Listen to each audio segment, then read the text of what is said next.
ಈ story start ಆಗುತ್ತೆ 1646 ಅಲ್ಲಿ. 16 ವರ್ಷದ ನಮ್ಮ ಛತ್ರಪತಿ ಶಿವಾಜಿ ಮಹಾರಾಜ್ ಅವರು ಮೊಘಲ್ ರಾಜ ಇನಾಯತ್ ಖಾನ್ ನ ಸೋಲಿಸಿ ತೋರ್ನಾ ಫೋರ್ಟ್ ನ ಕ್ಯಾಪ್ಚರ್ ಮಾಡ್ತಾರೆ. ಛತ್ರಪತಿ ಶಿವಾಜಿ ಮಹಾರಾಜ್ ಅವ್ರಿಗಿದ್ದು ಒಂದೇ ಗುರಿ, ಹಿಂದ್ವಿ ಸ್ವರಾಜ್. ಇಲ್ಲಿಂದ ಸ್ಟಾರ್ಟ್ ಆಗುತ್ತೆ. ಗ್ರೀನ್ ಆಗಿದ್ದ ನಮ್ಮ ಇಂಡಿಯಾ ಆರೆಂಜ್ ಕಲರ್ಗೆ ಟರ್ನ್ ಆಗಕ್ ಸ್ಟಾರ್ಟ್ ಆಗುತ್ತೆ. ಇಷ್ಟು ದೊಡ್ಡ ಗುರಿ ಇಟ್ಕೊಂಡು ಬರೀ 4 ಫೋರ್ಟ್ 2000 ಸೈನಿಕರಿಂದ ಸ್ಟಾರ್ಟ್ ಆಗುತ್ತೆ ಇವ್ರ ಯುದ್ಧ. ಬರೀ ಸ್ವಲ್ಪ ವರ್ಷದಲ್ಲೇನೆ 4 ಫೋರ್ಟ್ ಹೋಗಿ 300 ಫೋರ್ಟ್ ಅವ್ರ ಅಂಡರ್ ಅಲ್ಲಿ ತಗೊಂಡ್ಬಿಟ್ಟಿರ್ತಾರೆ. ಅದು ಅಲ್ಲದೆ ಅವ್ರ ಜೊತೆಗೆ 1 ಲಕ್ಷ ಸೈನಿಕರು ಇರ್ತಾರೆ. ಛತ್ರಪತಿ ಶಿವಾಜಿ ಮಹಾರಾಜ್ ಅವ್ರಿಗಿಂತಾನು ನಮ್ಮಲ್ಲಿ ಬೇರೆ ಸಕ್ಸಸ್ಫುಲ್ ರಾಜರುಗಳಿದ್ದಾರೆ. ಬಟ್ ಅರೆ ಇವ್ರಿಗೆ ಮಾತ್ರ ಒಂದು ನೆಕ್ಸ್ಟ್ ಲೆವೆಲ್ದೇನೆ ಹೈಪ್ ಇದೆ. ಅದ್ ಏನಕ್ಕೆ ಅಂತ ತಿಳ್ಕೊಬೇಕು ಅಂದ್ರೆ ನಾವು ಸ್ಟೋರಿಯಲ್ಲಿ ಸ್ವಲ್ಪ ಹಿಂದೆ ಹೋಗ್ಬೇಕು. 1627 ಶಿವಾಜಿ ಅವರು ಹುಟ್ಟೋಕಿನ್ನ 3 ವರ್ಷ ಹಿಂದೆ. ಈ ಟೈಮಲ್ಲಿ ನಮ್ಮ ಪೋರ್ಟ್ಸ್ ಹತ್ರ ಪೋರ್ಚುಗೀಸ್ ಅವ್ರು ಬಂದು ಕುತ್ಕೊಂಡಿದ್ರು. ಮೊಘಲ್ಸ್ ಸ್ಟಾರ್ಟಿಂಗ್ ಅಲ್ಲಿ ಸೈಲೆಂಟ್ ಆಗೇ ಇರ್ತಾರೆ. ಬಟ್ ಹೋಗ್ತಾ ಹೋಗ್ತಾ ಅವ್ರ ಟೆರಿಟರಿ ಎಕ್ಸ್ಪ್ಯಾಂಡ್ ಆಗ್ತಾ ಹೋಗುತ್ತೆ. ಅವ್ರ ಹತ್ರ ಸೋಲ್ಜರ್ಸ್ ಕಮ್ಮಿ ಆಗ್ತಾ ಹೋಗ್ತಾರೆ. ಸೊ ಅದು ಅವ್ರಿಗೆ ತೊಂದರೆಗೆ ಬರುತ್ತೆ. ಈ ಪೋರ್ಚುಗೀಸ್ ಇಂದ ಸೆಂಟ್ರಲ್ ಏಷ್ಯಾ ಇಂದ ಅವರು ಮುಸ್ಲಿಂ ಸೋಲ್ಜರ್ಸ್ ನ ಕರ್ಸ್ಕೊಳಕ್ಕೆ ಆಗ್ತಿರಲ್ಲ. ಈ ಟೈಮಲ್ಲಿ for the first time Mughals ಅವರು ಹಿಂದೂ ಅವ್ರನ್ನ ಅವ್ರ ಆರ್ಮಿಯಲ್ಲಿ ಜಾಯಿನ್ ಮಾಡಿಸ್ಕೊಳಕ್ಕೆ ಸ್ಟಾರ್ಟ್ ಮಾಡ್ಕೊಂತಾರೆ. ಇದರಲ್ಲಿ ಒಬ್ಬರಾಗಿರ್ತಾರೆ ಶಿವಾಜಿ ಅವರ ತಂದೆ ಶಹಾಜಿ ರಾಜೇ ಭೋಸ್ಲೆ ಅವರು. 1637 ನಲ್ಲಿ ಆದಿಲ್ ಶಾ ಇವ್ರ ಆನೆಸ್ಟಿ ನೋಡಿ ಪೂನಾ ಜಾಗೀರ್ನ ಅವ್ರಿಗೆ ಕೊಟ್ಟು ಅವ್ರಿಗೆ ಕೆಲ್ಸದ ಮೇಲೆ ಬ್ಯಾಂಗ್ಳೂರ್ ಕಳ್ಸಿಬಿಡ್ತಾರೆ. ಅವ್ರು ಬ್ಯಾಂಗ್ಳೂರ್ ಹೋಗ್ಬೇಕಾದ್ರೆ ಅವರ ಪೂನಾ ಜಾಗೀರ್ನ ಡಾಂಡೋಜಿ ಕೋಂಡ್ದೇವ್ ಅವ್ರಿಗೆ ಕೊಟ್ಬಿಟ್ಟು ಹೋಗ್ತಾರೆ.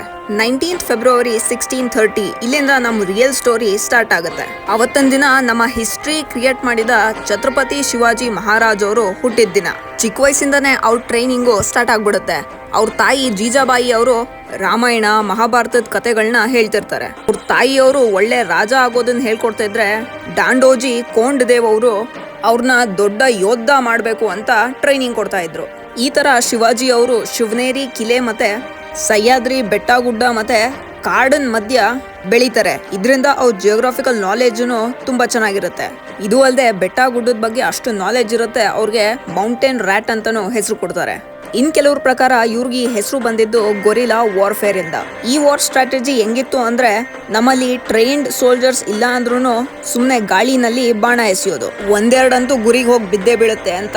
ಇದೇನಕ್ಕಪ್ಪ ಅಂದ್ರೆ ಶಿವಾಜಿ ಮಹಾರಾಜ್ ಅವ್ರ ಸೈನ್ಯದಲ್ಲಿ ಅರ್ಧಕ್ಕರ್ಧ ರೈತರಿದ್ದಿದ್ದು. ರೈತರಿಗೆ ಅಲ್ಲಿನ ಜಾಗದ ಬಗ್ಗೆ ಜಾಸ್ತಿ ಇನ್ಫಾರ್ಮೇಶನ್ ಇರುತ್ತೆ ಅಂತ ಅವ್ರನ್ನ ಅವ್ರ ಸೈನ್ಯದಲ್ಲಿ ಸೇರ್ಸ್ಕೊಂಡ್ಬಿಡೋರು. ಇವರು ಬೆಟ್ಟದ ಮರೆಯಲ್ಲಿ ಕುತ್ಕೊಂಡು ಬಾಣಗಳನ್ನ ಸುಮ್ನೆ ಗಾಳಿಯಲ್ಲಿ ಬೀಸೋರು. ಇದರಿಂದ ಬರ್ತಾ ಇದ್ದಿದ್ದ ಅರ್ಧಕ್ಕರ್ಧ ಸೈನಿಕರು ಅಲ್ಲೇ ಸತ್ತೋಗೋರು. ಅರ್ಧ ಸೈನಿಕರನ್ನ ಹತ್ರ ಬಂದ ಮೇಲೆ ಸಾಯಿಸಕ್ಕೆ ತುಂಬಾ ಈಸಿ ಆಗ್ಬಿಡೋದು. ಇದನ್ನೇ ಗೊರಿಲ್ಲಾ ವಾರ್ಫೇರ್ ಅಂತ ಕರೆಯೋದು. ಈಗಿನ ಟೈಮಲ್ಲಿ ನಮಗೆ ಫ್ರೀಡಮ್ ಇದೆ. ನಮಗೆ ಯಾವ ಧರ್ಮ ಬೇಕೋ ಅದನ್ನ ನಾವು ಫ್ರೀ ಆಗಿ ಚೂಸ್ ಮಾಡ್ಕೋಬಹುದು. ಬಟ್ ಅರೆ ಆ ಟೈಮಲ್ಲಿ ಆ ತರ ಇರ್ಲಿಲ್ಲ. ಇದನ್ನ ಚೇಂಜ್ ಮಾಡಬೇಕು ಅಂತಾನೆ ಇದಕ್ಕೋಸ್ಕರ ಫೈಟ್ ಮಾಡಕ್ಕೆ ನಮ್ಮ 15 ವರ್ಷದ ಛತ್ರಪತಿ ಶಿವಾಜಿ ಮಹಾರಾಜ್ ಅವರು ಸ್ವರಾಜ್ಯಕ್ಕೋಸ್ಕರ ಹೋರಾಡಕ್ಕೆ ಸ್ಟಾರ್ಟ್ ಮಾಡ್ತಾರೆ. ಅವ್ರಿಗೆ ಗೊತ್ತಿರುತ್ತೆ ಇದನ್ನ ಅಚೀವ್ ಮಾಡಬೇಕು ಅಂದ್ರೆ ಫಸ್ಟು ಕಿಲೆ ಫೋರ್ಟ್ಗಳನ್ನ ನಾನು ಕ್ಯಾಪ್ಚರ್ ಮಾಡಬೇಕು ಅಂತ. ಯಾಕೆಂದ್ರೆ ಒಂದು ಕಿಲೆನ ಗೆಲ್ಲೋದು ಅಂದ್ರೆ ಕಂಪ್ಲೀಟ್ ಒಂದು ರಾಜ್ಯನ ಗೆಲ್ಲೋದು ಅಂತ ಅರ್ಥ. ಅವರ ಫಸ್ಟ್ ಕಿಲಾ ಬಂದು ತೋರಣ್ ಕಿಲಾ ಅಂತ 1645 ಅಲ್ಲಿ ಇನಾಯತ್ ಖಾನ್ ಇಂದ ಗೆಲ್ತಾರೆ. ಆದ್ರೆ ಇದನ್ನ ಯಾವುದೇ ವಾರ್ ಮಾಡಿ ಗೆದ್ದಿದ್ದಲ್ಲ, ಸುಮ್ಮನೆ ಮಾತಲ್ಲೇನೆ ಗೆದ್ಕೊಂಡ್ಬಂದಿದ್ದು. ಈ ತರ ಫಿರಂಗೋಜಿ ನರ್ಸಾಲಾ ಇಂದ ಚಾಕನ್ ಫೋರ್ಟ್, ಬಿಜಾಪುರಿ ಗವರ್ನರ್ ಇಂದ ಕೊಂಡಾನಾ ಫೋರ್ಟ್, ಆಮೇಲೆ ತಾನೆ, ಕಲ್ಯಾಣ್, ಭಿವಂಡಿ ಈ ತರ ಒಂದೊಂದೇ ಫೋರ್ಟ್ ನ ಅವ್ರ ಅಂಡರ್ ಅಲ್ಲಿ ತಗೊಂತಾರೆ. ಇದು ಪ್ರತಿಯೊಬ್ಬ ಮರಾಠಾಗೂ ಒಂದು ಗುಡ್ ನ್ಯೂಸ್. ಆದ್ರೆ ಮೊಘಲವ್ರಿಗೆ ಈ ನ್ಯೂಸ್ ಜೀರ್ಣ ಆಗಲ್ಲ. ಆದ್ರಿಂದ ಶಿವಾಜಿ ಮಹಾರಾಜ್ ಅವ್ರ ತಂದೆನ ಅರೆಸ್ಟ್ ಮಾಡ್ಬಿಡ್ತಾರೆ. ಇದರಿಂದ 7 ವರ್ಷ ಶಿವಾಜಿ ಮಹಾರಾಜ್ ಅವರು ಆದಿಲ್ ಶಾ ಮೇಲೆ ಡೈರೆಕ್ಟ್ ಆಗಿ ಅಟ್ಯಾಕ್ ಮಾಡಕ್ ಆಗ್ತಿರಲ್ಲ. ಆದಿಲ್ ಶಾ ಮೇಲೆ ಡೈರೆಕ್ಟ್ ಆಗಿ ಅಟ್ಯಾಕ್ ಮಾಡಕ್ ಆಗ್ಲಿಲ್ಲ ಅಂದ್ರೂ ಇಂಡೈರೆಕ್ಟ್ ಆಗಿ ಶಿವಾಜಿ ಮಹಾರಾಜ್ ಅವರು ಅಕ್ಕಪಕ್ಕ ಇರೋ ಫೋರ್ಟ್ಗಳನ್ನೆಲ್ಲ ಅವ್ರ ಕಂಟ್ರೋಲ್ ಅಲ್ಲಿ ತಗೊಳಕ್ ಸ್ಟಾರ್ಟ್ ಮಾಡ್ತಾರೆ. ನೋಡ್ತಾನೆ 40 ಫೋರ್ಟ್ ಮತ್ತೆ 6000 ಸೈನಿಕರು ಇರ್ತಾರೆ ಅವ್ರ ಆರ್ಮಿಯಲ್ಲಿ. ಈ ಗುಡ್ ನ್ಯೂಸು ಆದಿಲ್ ಶಾ ಗೊತ್ತಾಗ್ತಿದ್ದಂಗೆನೆ ಅವ್ನ ಕೈಲಿ ತಡ್ಕೊಳಕ್ಕಾಗದೆ ಅಫ್ಸಲ್ ಖಾನ್ನ 10,000 ಸೈನಿಕರ ಜೊತೆ ಛತ್ರಪತಿ ಶಿವಾಜಿ ಮಹಾರಾಜ್ ಅವ್ರನ್ನ ಅರೆಸ್ಟ್ ಮಾಡ್ಕೊಂಬ ಅಂತ ಕಳಿಸ್ತಾನೆ. ಅಫ್ಸಲ್ ಖಾನು ಮಹಾರಾಜ್ ಅವ್ರನ್ನ ಅರೆಸ್ಟ್ ಮಾಡಕ್ ಹೋಗ್ಬೇಕಾದ್ರೆ ಆನ್ ದ ವೇ ಅಲ್ಲಿ ನಮ್ಮ ತುಲ್ಜಾ ಭವಾನಿ ದೇವಸ್ಥಾನ ಆಮೇಲೆ ವಿಠೋಬಾ ಮಂದಿರ್ ಇದಕ್ಕೆಲ್ಲ ಬೆಂಕಿ ಹಚ್ತಾ ಹೋಗ್ತಾನೆ. ಇಷ್ಟೆಲ್ಲ ಮಾಡಿದ್ರು ಅಫ್ಸಲ್ ಖಾನು ಯಾವುದೇ ಫೋರ್ಟ್ ನ ಗೆಲ್ಲಕ್ ಆಗ್ತಿರಲ್ಲ. ಕೊನೆಗೆ ಮೋಸದಿಂದ ಶಿವಾಜಿ ಮಹಾರಾಜ್ ಅವ್ರನ್ನ ಸಾಯಿಸಕ್ ಪ್ಲಾನ್ ಮಾಡ್ಕೊಂತಾನೆ. ಅಫ್ಸಲ್ ಖಾನ್ನ ಪ್ಲಾನ್ ಬಂದು ಪರ್ಸನಲ್ ಮೀಟಿಂಗ್ ಅಂತ ಕರೆದ್ಬಿಟ್ಟು ಬೆನ್ನಿಗೆ ಚಾಕು ಹಾಕೋದು. ಆದ್ರೆ ಶಿವಾಜಿ ಮಹಾರಾಜ್ ಅವರು ತುಂಬಾ ಸ್ಮಾರ್ಟ್. ಹೋಗೋಕ್ಕಿಂತ ಮುಂಚೆ ಆರ್ಮರ್ ಮತ್ತೆ ಬಾಗ್ ನಾಗ್ ಅಂತ ಟೈಗರ್ ಕ್ಲಾಸ್ ಅದನ್ನ ಬಟ್ಟೆ ಒಳಗಡೆ ಬಚ್ಚಿಟ್ಕೊಂಡು ಹೋಗ್ತಾರೆ. ಅಫ್ಜಲ್ ಖಾನ್ ಶಿವಾಜಿ ಮಹಾರಾಜ್ ಅವ್ರ ಚಿಕ್ಕ ಪರ್ಸನಾಲಿಟಿ ನೋಡಿ ಇವ್ರನ್ನ ಈಸಿಯಾಗಿ ಸಾಯಿಸ್ಬೋದು ಅಂತ ಬೆನ್ನಿಗೆ ಚೂರಿ ಹಾಕಕ್ ಹೋಗ್ತಾನೆ. ಆದ್ರೆ ಅವ್ರ ಬಟ್ಟೆ ಒಳಗಡೆ ಆರ್ಮರ್ ಇದ್ದಿದ್ರಿಂದ ಅವರು ಬಚಾವಾಗ್ಬಿಡ್ತಾರೆ. ಇದನ್ನ ನೋಡಿ ಶಿವಾಜಿ ಮಹಾರಾಜ್ ಅವ್ರ ಏನ್ ಸುಮ್ನೆನಾ ಬರ್ತಾರೆ, ಅವ್ರು ಇಮಿಡಿಯೇಟ್ ಆಗಿ ಬಾಗ್ನಾಗ್ನ ತಗೊಂಡು ಅಫ್ಜಲ್ ಖಾನ್ ನ ಹೊಟ್ಟೆ ಸೀಳ್ಬಿಡ್ತಾರೆ. ಈ ತರ 10th ನವೆಂಬರ್ 1659 ಛತ್ರಪತಿ ಶಿವಾಜಿ ಮಹಾರಾಜ್ ಅವರು ಪ್ರತಾಪ್ಗಢ್ನ ಅವ್ರ ಅಂಡರ್ ಅಲ್ಲಿ ತಗೊಂತಾರೆ. ಆದಿಲ್ ಶಾ ಈ ನ್ಯೂಸ್ ಕೇಳ್ತಾ ಇದ್ದಂಗೆನೆ ನೆಕ್ಸ್ಟ್ ಸಿದ್ದಿ ಜೋಹರ್ ಅಂತ ಶಿವಾಜಿ ಅವ್ರನ್ನ ಹಿಡ್ಕೊಂಡ್ ಬರಕ್ಕೆ ಕಳಿಸ್ತಾನೆ.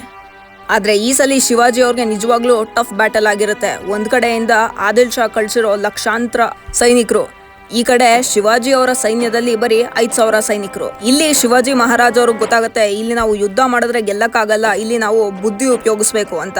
ಶಿವಾಜಿ ಮಹಾರಾಜ್ ಅವ್ರು ಏನ್ ಮಾಡ್ತಾರೆ, ಸಿದ್ದಿ ಜೋಹರ್ನ ಮಾತಾಡಕ್ಕೆ ಅಂತ ಫೋರ್ಟ್ ಒಳಗಡೆ ಕರೀತಾರೆ. ಇನ್ನೊಂದ್ ಕಡೆ ಆದಿಲ್ ಶಾಗೆ ಲೆಟರ್ ಬರೀತಾರೆ, ಸಿದ್ದಿ ಜೋಹರ್ ನಿಮ್ಗೆ ಮೋಸ ಮಾಡ್ತಿದ್ದಾನೆ ಅಂತ. ಇಲ್ಲಿ ಎಕ್ಸಾಕ್ಟ್ ಅವ್ರು ಪ್ಲಾನ್ ಮಾಡ್ದಂಗೆ ಆಗುತ್ತೆ.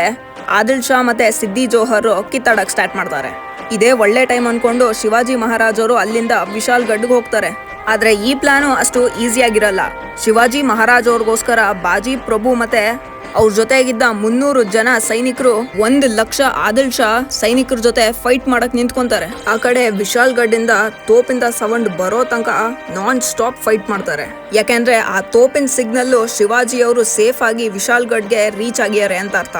ಇದರಿಂದ ಬಾಜಿ ಪ್ರಭು ಅವ್ರನ್ನ ಹಿಸ್ಟ್ರಿಯಲ್ಲಿ ಇವತ್ಗೂ ನೆನ್ಪಿಟ್ಕೊಂಡಿದ್ದಾರೆ ಬ್ರೇವೆಸ್ಟ್ ವಾರಿಯರ್ ಅಂತ. ಇದರಿಂದ ಗೊತ್ತಾಗುತ್ತೆ ಶಿವಾಜಿ ಅವರ ಜೊತೆ ಇದ್ದ ಜನ ಅವರ ಮೇನ್ ಸ್ಟ್ರೆಂತ್ ಆಗಿದ್ರು. ಇಲ್ಲಿ ಪ್ರತಿಯೊಬ್ರು ಸ್ವರಾಜ್ಯಕ್ಕೋಸ್ಕರ ಅವ್ರ ಪ್ರಾಣ ಕೊಡಕ್ಕೂ ರೆಡಿ ಇದ್ರು. ಈಗ ಎಂಟ್ರಿ ಆಗುತ್ತೆ ಔರಂಗಜೇಬ್ದು.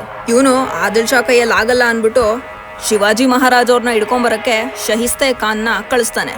ಅದು 1,50,000 ಸೈನಿಕರ ಜೊತೆ. ಇದರಿಂದ ಪೂನಾ ಮತ್ತೆ ಮಹಾರಾಜ ಅವರ ಲಾಲ್ ಮೆಹಲ್ನು ಅವನ್ ಕಂಟ್ರೋಲ್ಗೆ ತಗೊಂಡ್ಬಿಡ್ತಾನೆ. ಶಿವಾಜಿ ಮಹಾರಾಜ್ ಅವರು ತುಂಬಾ ಸ್ಮಾರ್ಟ್. ಅವ್ರ ಹತ್ರ ಸೈನ್ಯ ಬಲ ಇಲ್ಲ ಅಂದ್ರೂ ಅವ್ರ ಹತ್ರ ಬುದ್ಧಿ ಇತ್ತು. ಬರೀ 400 ಸೈನಿಕರ ಜೊತೆ ಮದ್ವೆ ಫಂಕ್ಷನ್ಗೆ ಹೋದಂಗೆ ಎಲ್ಲಾರ್ಗು ಒಳ್ಳೆ ಬಟ್ಟೆ ಹಾಕಿ ಅವ್ರೇನೆ ಮದ್ವೆ ಗಂಟ ತರ ಕುದುರೆ ಮೇಲೆ ಕೂತ್ಕೊಂಡು ಶಾಹಿಸ್ತೆ ಖಾನ್ ನ ಔಟ್ ಸ್ಮಾರ್ಟ್ ಮಾಡಿ ಅವನ್ ಮೇಲೆ ಅಟ್ಯಾಕ್ ಮಾಡ್ಬಿಡ್ತಾರೆ. ಅವನ್ ಪಾಪ ವಿಧಿ ಇಲ್ಲದೆ ರಾತ್ರಿ ಅಲ್ಲಿಂದ ಓಡೋಗ್ತಾನೆ. ಅದು ಅಲ್ಲದೆ ಅವ್ನ್ ಓಡೋಗ್ಬೇಕಾದ್ರೆ ಮಹಾರಾಜ್ ಅವರು ಅವನ್ 3 ಬೆರಳುಗಳನ್ನು ಕತ್ತರಿಸಾಕ್ಬಿಡ್ತಾರೆ. ಇದರಿಂದ ಅವನ್ ಬೆರಳುಗಳ ಜೊತೆ ಮೊಘಲ್ಸ್ ಅವ್ರ ಮುಂದೆ ಅವನ್ ಮಾನ ಮರ್ಯಾದಿನೂ ಕಳ್ಕೊಂತಾನ ಅವನು. ಇದ್ರ ಜೊತೆಗೇನೆ ಶಿವಾಜಿ ಮಹಾರಾಜ್ ಅವರು ಮೊಘಲ್ಸ್ಗೆ ಇನ್ನ ಉರಿಸ್ಬೇಕು ಅಂತ ಮೊಘಲ್ಸ್ ಅವರು ಟ್ರೇಡಿಂಗ್ ಮಾಡ್ತಿದ್ದ ಜಾಗ ಸೂರತ್ನ 1664 ಅಲ್ಲಿ ಕ್ಯಾಪ್ಚರ್ ಮಾಡ್ಬಿಡ್ತಾರೆ ಶಿವಾಜಿ ಅವರು. ಈ ಕಡೆ ಔರಂಗಜೇಬ್ಗೆ ಇದನ್ನೆಲ್ಲ ನೋಡಿ ಕೂತ್ಕೊಳಕ್ ಆಗ್ತಿರಲ್ಲ. ಇದರಿಂದ ಇನ್ನೊಂದ್ಸಲಿ ಜಯಸಿಂಗ್ ಮಾನ್ ಅಂತ ಶಿವಾಜಿ ಮಹಾರಾಜ್ ಅವ್ರನ್ನ ಹಿಡ್ಕೊಂಬರಕ್ಕೆ ಕಳಿಸ್ತಾನೆ. ಆದ್ರೆ ಈ ಸಲಿ ಅನ್ಫಾರ್ಚುನೇಟ್ ಆಗಿ ಶಿವಾಜಿ ಮಹಾರಾಜ್ ಅವರು ಈ ವಾರ್ ಅಲ್ಲಿ ಸೋತೋಗ್ತಾರೆ. ಇದರ ರಿಸಲ್ಟ್ 23 ಫೋರ್ಟ್ಸ್ ನ ಅವರು ಸರೆಂಡರ್ ಮಾಡ್ಬೇಕಾಗಿ ಬರುತ್ತೆ. ಅದ್ರ ಜೊತೆಗೆ 4 ಲಕ್ಷ ಮುದ್ರಾಗಳನ್ನ ಕೊಡ್ಬೇಕಾಗಿ ಬರುತ್ತೆ. ಇದೂ ಸಾಲಲ್ಲ ಅಂತ ಶಿವಾಜಿ ಮಹಾರಾಜ್ ಮತ್ತೆ ಅವ್ರ ಮಗ ಸಂಭಾಜಿ ಅವ್ರನ್ನ ಔರಂಗಜೇಬು ಅವ್ರ ಮನೆಯಲ್ಲೇನೆ ಅರೆಸ್ಟ್ ಮಾಡಿ ಇಟ್ಕೊಂತಾನೆ ಇವರಿಬ್ಬರನ್ನ. ಆದ್ರೆ ಶಿವಾಜಿ ಮಹಾರಾಜ್ ಅವ್ರನ್ನ ಯಾರನ್ನ ಕ್ಯಾಪ್ಚರ್ ಮಾಡಕ್ಕಾಗತ್ತಾ? ಈ ಟೈಮಲ್ಲಿ ಶಿವಾಜಿ ಮಹಾರಾಜ್ ಅವ್ರಿಗೆ ಹುಷಾರಿರ್ಲಿಲ್ಲ. ಇದನ್ನೇ ಅಡ್ವಾಂಟೇಜ್ ಆಗಿ ತಗೊಂಡು ನನ್ನ ಆರೋಗ್ಯಕ್ಕೋಸ್ಕರ ದಿನ ಸಾಧುಗಳಿಗೆ ನಾನು ಹಣ್ಣು ಹಂಪಲನ್ನ ಹಂಚ್ಬೇಕು ಅಂತ ಕೇಳ್ಕೊಂತಾರೆ. ಔರಂಗಜೇಬ್ ಇದಕ್ಕೆ ಪರ್ಮಿಷನ್ ಕೊಟ್ಟು ಅವ್ನ ಲೈಫ್ ನ ದೊಡ್ಡ ಮಿಸ್ಟೇಕ್ ಮಾಡ್ತಾನೆ. ಯಾಕೆಂದ್ರೆ ಅವ್ನಿಗೆ ಐಡಿಯಾ ಇರಲ್ಲ ಶಿವಾಜಿ ಮಹಾರಾಜ್ ಅವರ ಎಸ್ಕೇಪ್ ಪ್ಲಾನ್ ಇದು ಅಂತ. ಒಳ್ಳೆ ಟೈಮ್ ನೋಡ್ಕೊಂಡು ಶಿವಾಜಿ ಮಹಾರಾಜ್ ಮತ್ತೆ ಅವ್ರ ಮಗ ಅದೇ ಹಣ್ಣಿನ ಬ್ಯಾಸ್ಕೆಟ್ ಒಳಗಡೆ ಕುತ್ಕೊಂಡು ಅಲ್ಲಿಂದ ತಪ್ಪಿಸ್ಕೊಂಡು ಹೋಗ್ಬಿಡ್ತಾರೆ. 1674 ಅಲ್ಲಿಂದ ತಪ್ಪಿಸ್ಕೊಂಡು ರಾಯ್ಗಢ್ಗೆ ಬರ್ತಾರೆ. ಅವರ ಇದೇ ಸ್ಮಾರ್ಟ್ನೆಸ್ ಮತ್ತೆ ಬ್ರೇವರಿಯಿಂದ ಅವ್ರು ಸೋತಿದ್ ಫೋರ್ಟ್ನೆಲ್ಲ ಮತ್ತೆ ವಾಪಸ್ ಕ್ಯಾಪ್ಚರ್ ಮಾಡ್ತಾರೆ. ಔರಂಗಜೇಬ್ ಎಷ್ಟೇ ಟ್ರೈ ಮಾಡಿದ್ರು ಕೊನೆ ತನಕ ಶಿವಾಜಿ ಮಹಾರಾಜ್ ಅವ್ರನ್ನ ಹಿಡಿಯಕ್ಕೆ ಆಗಲ್ಲ ಅವನ ಕೈಯಲ್ಲಿ. ಆದ್ರೆ 1680 ಅವ್ರ ಆರೋಗ್ಯ ಸಮಸ್ಯೆ ಜಾಸ್ತಿ ಆಗ್ತಾ ಹೋಗುತ್ತೆ. ಈ ಕಾರಣದಿಂದ 3rd ಏಪ್ರಿಲ್ 1680 ಶಿವಾಜಿ ಮಹಾರಾಜ್ ಅವರು ತೀರ್ಕೊಂಡ್ಬಿಡ್ತಾರೆ. ಇವತ್ಗೂ ಬೇರೆ ರಾಜ್ರಿಗಿಂತ ಇವ್ರಿಗೆ ಏನಕ್ಕೆ ಇಷ್ಟೊಂದು ಹೈಪ್ ಇದೆ ಅಂತಂದ್ರೆ ಇವ್ರ ಹತ್ರ ಯಾವುದೇ ರಾಜ್ಯ ಇರ್ಲಿಲ್ಲ. ಅದು ಅಲ್ಲದೆ ಅವ್ರ ತಂದೆ ಅವರು ಮೊಘಲ್ ಗವರ್ಮೆಂಟ್ ಅಂಡರ್ ಅಲ್ಲಿ ಕೆಲಸ ಮಾಡ್ತಿದ್ರು ಆ ಟೈಮಲ್ಲಿ. ಈ ತರ ಇರ್ಬೇಕಾದ್ರೆ ಆ ಟೈಮಲ್ಲಿ ಕಾಮನ್ ಜನಕ್ಕೋಸ್ಕರ ಅವ್ರ ಕೈಯಲ್ಲೇ ಪವರ್ ಕೊಟ್ಟು ಅವ್ರಿಗೋಸ್ಕರ ಹೋರಾಟ ಮಾಡ್ತಾರೆ. ಇವ್ರನ್ನ ಸೆಲ್ಫ್ ಮೇಡ್ ಅನ್ನೋದ್ರಲ್ಲಿ ತಪ್ಪೇ ಇಲ್ಲ.